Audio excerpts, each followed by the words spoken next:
Hey there, school leaders. Just wanted to come at you with a little message, I guess. I'm mindful at the moment, we all are at real schools, when we speak to our partner principals and school leaders, that things are pretty hard. That so many of our schools are in lockdown or lockdown-like conditions at the moment, and that's leaving you dealing with stretched school leadership teams, stressed teachers, panicked parents, and young people who are just on this incredibly wide, diverse spectrum from loving lockdown through to not coping at all. And when you are trying to keep all of those people up and about, it's hard. There's labour involved in that, and there's worry associated with that too. And when I stop and reflect on that, as I get the opportunity to, as somebody who's kind of on the outside looking in, and I think about what is it that you're leading through at the moment, it is a period of immense uncertainty. It's the uncertain, it's the unknown, it's the anxiety within people born of just not knowing when this is going to end or when it's going to change again, that is really, really difficult to lead through. It got me thinking about a book that I read recently, and I've been banging on a little bit about it, by a fabulous American psychologist called Annie Duke. And Duke, to give you the background, is a Harvard-trained, qualified psychologist who used her psychological nous to go and become a three-time world champion poker player. And as such, it makes sense that her book is called Thinking in Bets.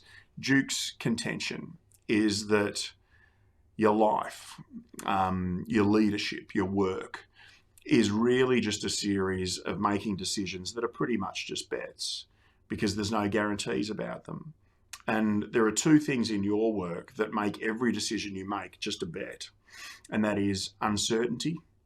You know, you're in a period in an entire context that is wholly uncertain, and variability, and that is the responses, the reactions of your stakeholder groups and the way they conduct themselves in your company and when you're not there too.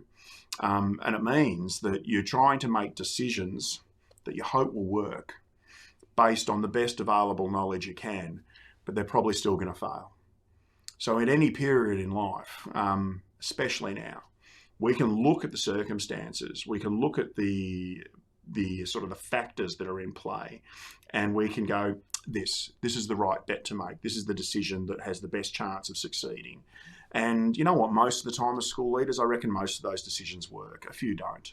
But in periods of immense uncertainty and with high levels of variables around your people, more of the decisions you make will fail.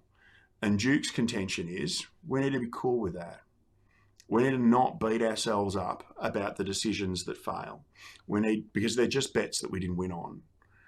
And we actually need to not just consider the ones that work as any great act of genius, because they all started from the same place.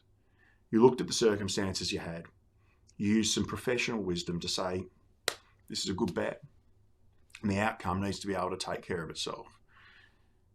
My encouragement to you is that if you have a win and something you do works, and plenty still is, and you look back and you go, that the reason that worked is because this was a good bet because I paid attention to this. Could you treat your losses the same way? Could you go back and say, okay, I lost there, but if I come back through, is there anything here that tells me I should have made a different bet? And if you say, you know what, without using some brilliant hindsight, I still would make the same decision, be okay with it. Be absolutely fine with it. And the last thing you need to not do is to compare yourself to an unrealistic outcome. For instance, perfection. You're not perfect. You don't need to be at the moment. And in fact, what I'd love you to do is to embrace your winning and losing bets with equal love. It's a good way to kind of look after yourself in these periods of uncertainty. I hope that's useful. I hope that that's a way to think a little differently as you attack all of the things that you'll need to make decisions about. You're just making bets, and I hope that some of yours get up as a winner.